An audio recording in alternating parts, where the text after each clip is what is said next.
اللهم صل وسلم على سيدنا ومولانا محمد وعلى آل سيدنا محمد.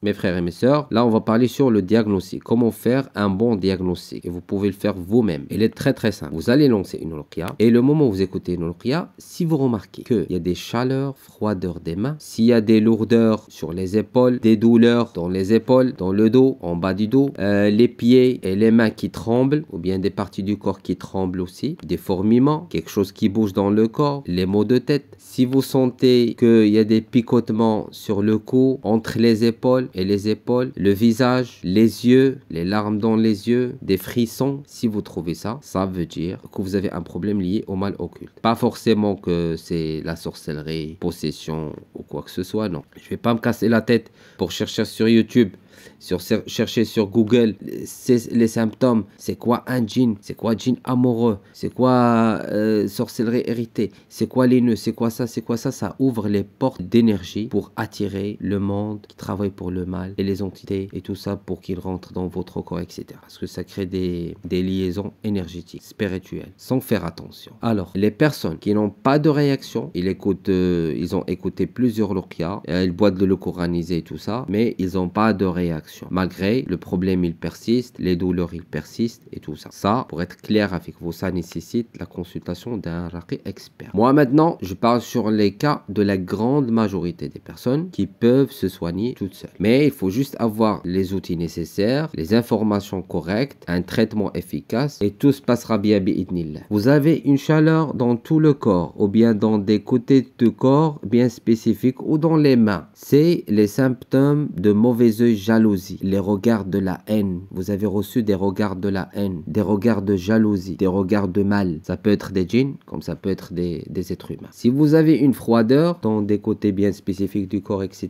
vous avez capté une mauvaise œil d'amour. Lorsqu'on dit d'amour, c'est l'amour haram. Ça veut dire que vous avez reçu des regards d'amour. Ça peut être des djinns, comme ça peut être des êtres humains. L'amour haram, c'est ce qui attire les djinns amoureux. Les lourdeurs sur les épaules, le dos, le cou, c'est le mauvais œil, jalousie ou la possession de djinns amoureux volants. Les djinns volants, ils s'installent généralement dans les épaules, entre les épaules. Si vous avez les douleurs en bas du dos, c'est djinn amoureux. En bas du dos, c'est djinn amoureux. Entre les épaules, le cou, c'est le djinn amoureux volant. Les douleurs sur les pieds gauches qui tremblent, des frissons, des picotements, des fourmillements sur le côté gauche des pieds, en bas du ventre, le ventre, des douleurs de l'estomac, etc. Tout ça, c'est les symptômes de la sorcellerie mangée, problème d'infertilité, djinn caché dans le ventre et dans les parties intimes et la sorcellerie mangée dans les rêves. Parce que ces gens-là, souvent, ils rêvent qu'ils sont en train de manger dans les rêves. Les maux de tête, lourdeur de tête, c'est le waswas, problème d'oubli, le stress, dépression et ça peut être aussi possession dans la tête. Les maux de tête, vous avez lourdeur, des fourmillements, chaleur, le mauvais œil, jalousie qui touche l'intelligence et la beauté, ça peut créer des maux de tête, les chutes de cheveux, etc. Les larmes dans les yeux et les frissons,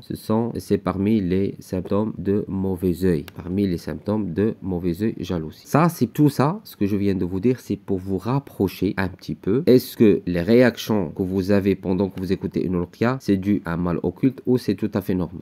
Le moment où vous dites « Ah, j'ai ces réactions-là, il y a un mal, donc je vais pas me casser la tête, je passe au traitement directement. » Ce que je vais vous montrer, bi'idnillahi ta'ala, c'est le fruit et le résumé de l'expérience des traitements de mal occulte. Tout ce que vous aurez besoin pour se débarrasser de n'importe quel type de mal occulte et pour faire un nettoyage externe de votre corps. Bien sûr, ça, pour ceux qui souffrent de mauvaise jalousie, de possession, de djinns amoureux ou autres, de la sorcellerie, n'importe quel type de sorcellerie, de blocage de la sorcellerie, de blocage dans la vie, les cauchemars, problèmes d'angoisse, stress, dépression, etc. Donc ce sont les problèmes liés au mal occulte en général. Pourquoi? Alors, si je veux vous expliquer le mal occulte d'une manière scientifique, je peux vous dire que le mal occulte, c'est dû à un contact avec le monde des énergies négatives. Et cette source-là, il commence à vous envoyer les paquets des énergies négatives qui seront stockées dans le corps pendant des jours ou des mois ou des années. Ça donne comme résultat Résultat, un problème de santé, problème de blocage dans la vie, problème psychologique, etc. Et lorsque la personne devient entourée complètement par une mauvaise énergie, bien sûr, ça va attirer automatiquement le monde qui se nourrit de cette énergie-là. Ça, c'est seulement pour vous rapprocher un petit peu l'idée d'une manière scientifique. Comment on peut détecter ça? C'est à travers le diagnostic. Le diagnostic, c'est quoi? Il est simple. C'est d'écouter les ruqya. Les ruqya, c'est quoi? C'est la parole d'Allah. C'est la lumière de la parole d'Allah. Lorsque la lumière entre dans le corps, il circule dans le sang, dans les nerfs, dans tout le corps. Il commence à détecter le mal. Là où il détecte le mal, le corps, il fait des réactions. Il réagit, il bouge, picotement, fourmillement, etc. Nous, à travers ces réactions-là qui apparaissent, on dit, le monsieur, il est touché par ça, ou ça, ou ça. D'accord? Ça, c'est clair. Là, on va passer à la troisième étape.